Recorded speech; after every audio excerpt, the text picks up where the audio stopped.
análisis de coyuntura en materia socioambiental realizado por el programa Kioscos Socioambientales de la Universidad de Costa Rica, quedó en claro cómo la conflictividad socioambiental durante el 2021 no se vio interrumpida por el coronavirus o por las medidas para contener el riesgo de contagio. Por lo contrario, en un proceso de constante reajuste, el modelo económico ha logrado mantener su continuo proceso de acumulación. Bueno, este último año, caracterizado también por un momento de pandemia, las cosas, ciertos procesos del ambiente venían un poco lentos, ¿verdad?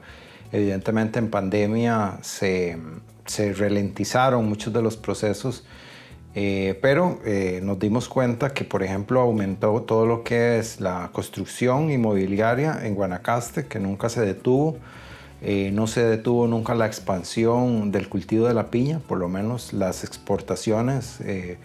Bajó un momento, pero rápidamente se recuperó con los otros monocultivos como caña, café y banano, que se exportaron muchísimo durante el periodo de pandemia, ¿verdad? Más bien fueron como de los sectores ganadores de la pandemia. Y en cuanto a leyes, pues el sistema legislativo, el poder legislativo fue sumamente regresivo, ¿verdad? Recordemos todo el capítulo de la pesca de arrastre que se aprobó en la Asamblea Legislativa. Fue gracias a la presión pública y que hubo un veto finalmente presidencial que recogía esa preocupación de la sociedad, de los pescadores artesanales. Pero hubo el tema básico fue el tema de la reactivación económica, y en eso todos los discursos regresivos en términos ambientales, minería, petróleo, la misma actividad de pesca de arrastre, todas las actividades que eran extractivas, intensivas, tuvieron un eco dentro de las propuestas de reactivación económica y están dentro del ambiente, dentro del discurso neoliberal imperante, tanto de los que ganaron de la campaña como la oposición, que ya vemos que no es tal oposición, sino que hay bastantes acuerdos en la agenda económica y no parece que vaya a haber oposición real en la macropolítica neoliberal. Más allá de imaginar en algún momento que la pandemia implicara una suerte de pausa sobre la agenda de explotación ambiental, se ha constatado que el extractivismo de los bienes comunes, la violencia en los territorios indígenas y los conflictos socioambientales en general han permanecido.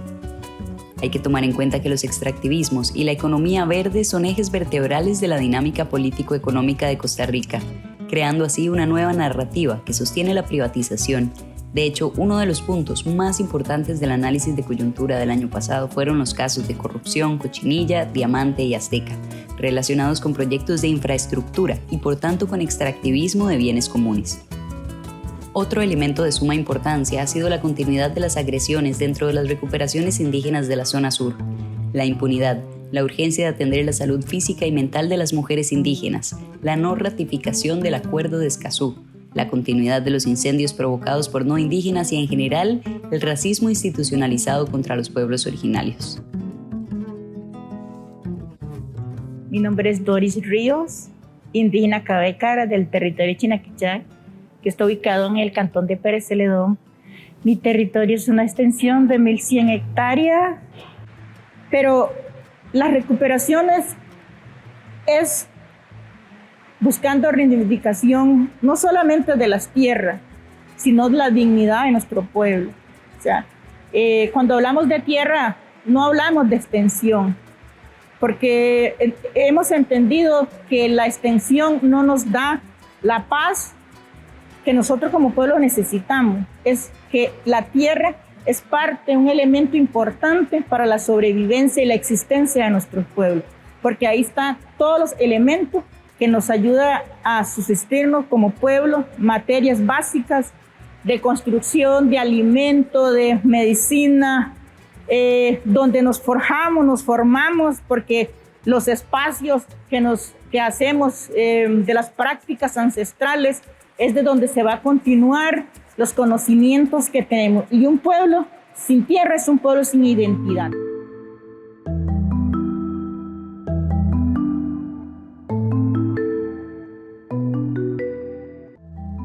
Bueno, yo soy Paulo Cibar, soy del territorio Terra Babroran, vivo en la recuperación de Crunchurín y he luchado por 40 años en la lucha de derechos indígenas, principalmente para que las tierras no sean devueltas, y pues ahí llegamos. A partir del 2010, que nos sacaron arrastrados de la asamblea, tomamos la determinación de ir a nuestros territorios, a que nos sacaran arrastrados de nuestros territorios.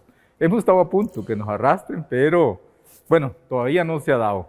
Nosotros las conformamos por recuperaciones de vida, recuperaciones de sobrevivencia, recuperaciones de identidad, recuperaciones de los derechos que tenemos nosotros como pueblos indígenas que se nos han sido negados. Y pues es el proceso de lucha que llevamos,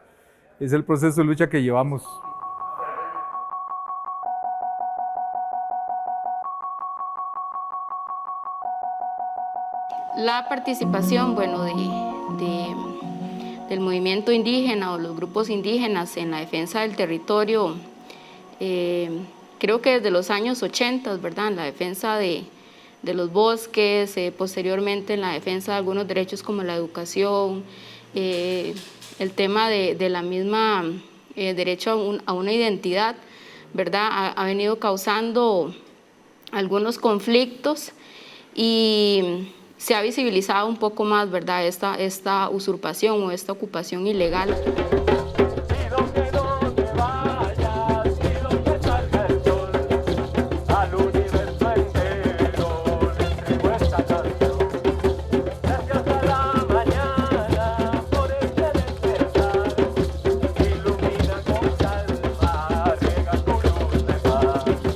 Buenas, mi nombre es Carlos Artavia, de Bajo Chirripó. Venimos con un propósito de reclamar o hacer una manifestación que se haga justicia en cuanto a nuestros derechos como pueblos indígenas, que se cumplan las leyes que están ahí en el Poder Judicial, que no se cumple. Y es mucho año que han habido violencia contra los líderes de diferentes territorios indígenas. Entonces hasta ha habido muertos de los líderes y como que no se hace justicia. Las personas que hacen esos actos ilícitos, para ellos nosotros no tenemos derechos, nosotros no tenemos nada, que lo que decimos de que el territorio es nuestro, ese es puro invento, que nosotros como indígenas no tenemos nada en Costa Rica, que todo es del Estado y que por qué nosotros hacemos reclamos, esos. Entonces sentimos una discriminación, un indignamiento completa. Entonces ya es muchos años. Ya son muchos años que ha venido sucediendo eso, entonces queremos que se cumpla la ley, que se aplique la ley de nuestro derecho y de verdad que se haga cumplir, que ya no haya más esa violencia contra los líderes de los pueblos indígenas de diferentes territorios.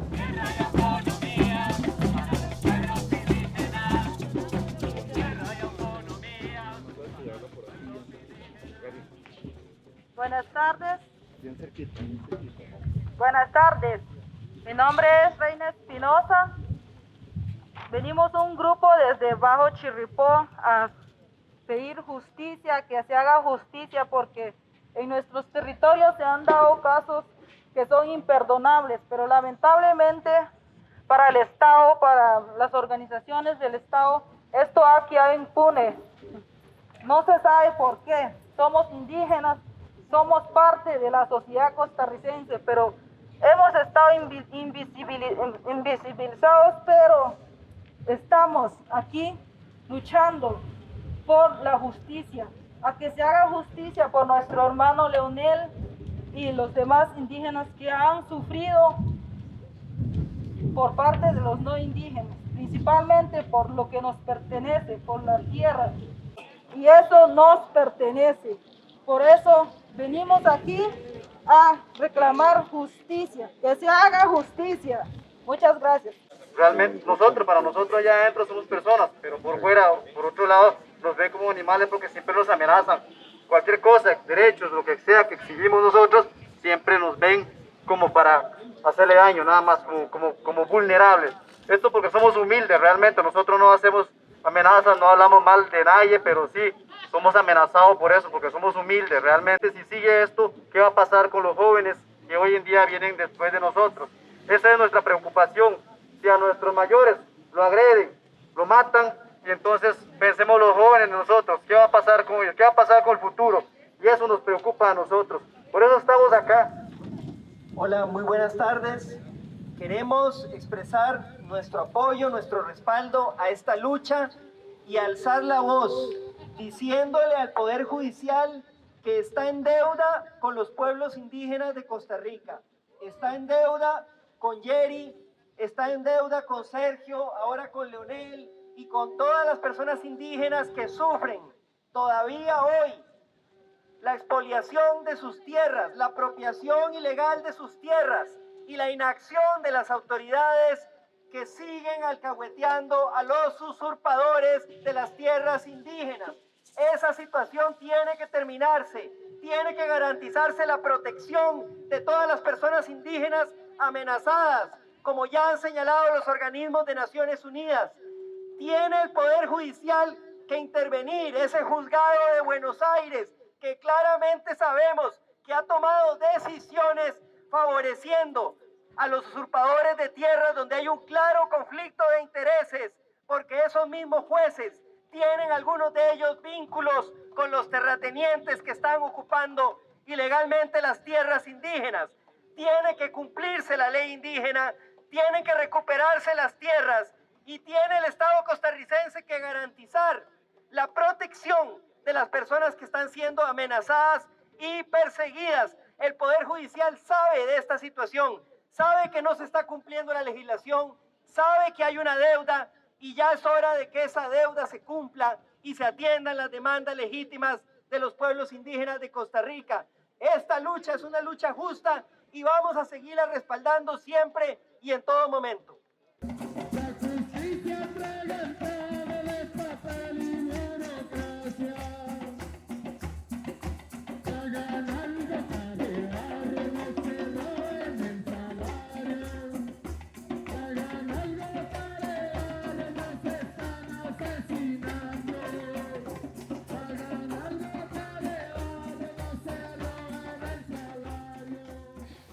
Yo creo que la deuda del acuerdo de Escazú genera como una especie de parteaguas, es un hito.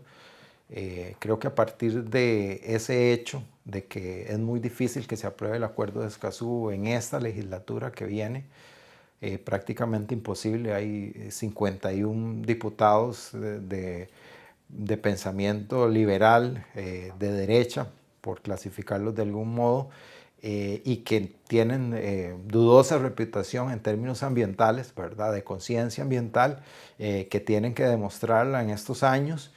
Lo que evidencia este parteaguas es que el discurso de Costa Rica era uno hacia afuera, el discurso hacia la legislación ambiental internacional era una fuente para muchas veces para captar divisas, para captar cooperación externa, y en realidad tenía poca consecuencia en la práctica, ¿verdad? Entonces, a partir de este hecho, no es casual que muchísimas de las propuestas más extractivas de minería, petróleo, inclusive la pesca de arrastre, el gas o el canal seco, actividades sumamente impactantes que parecían ya fuera de la matriz económica de este país, se han vuelto a tener un aire, ¿verdad? Y han vuelto a ser sujetos de discusión cuando fueron conflictos y discusiones de 20, de 30 años, de 4, 5, 6 diferentes gobiernos, ¿verdad? De muchísima discusión pública,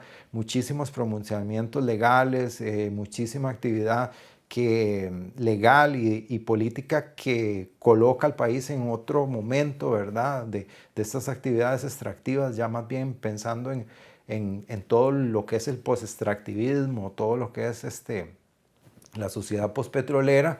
Y esto, básicamente, lo del Acuerdo de Escazú ha generado que el discurso más reaccionario de los sectores más conservadores de derecha se posesione, ¿verdad? Y se posesione además con argumentos sumamente falaces, sumamente engañosos a la opinión pública, ¿verdad? Y esto de alguna forma ha empoderado, por decirlo de algún modo, ese discurso neoliberal extractivista, y estamos como, nos devolvimos, digamos, esta no aprobación del Acuerdo de Escazú hace que la política internacional ambiental de este país se devuelva alrededor de 20 o 30 años, ¿verdad? Entonces, realmente el retroceso de algo tan simbólico como el Acuerdo de Escazú, que en el fondo muchas de las actividades o del articulado está, digamos, en otros convenios, está, digamos, en otras leyes, en otras legislaciones, digamos, convenios internacionales, pero básicamente lo que más aportaba el Acuerdo de Escazú en términos de reforzar la figura de los defensores ambientales es algo que el país no ha querido reconocer, ¿verdad? El país vuelve la mirada cuando se trata de reconocer que hay asesinatos políticos a defensores ambientales, vuelve la mirada y dice que son hechos, ¿verdad? Excepciones, ¿verdad? Y lo ha dicho en el caso de Jairo Mora, en los últimos 2 o 3 casos, ha dicho exactamente, ha sostenido el mismo discurso, independientemente de quién sea el gobierno, ha mantenido un discurso como si esa realidad no existiera, ¿verdad? Negando esa realidad. Y yo creo que a partir de la no aprobación del Acuerdo de Escazú queda en evidencia que ese discurso no era cierto, que en realidad hay una omisión muy grande del Estado por no reconocer la situación de las personas defensoras de los derechos humanos y del ambiente.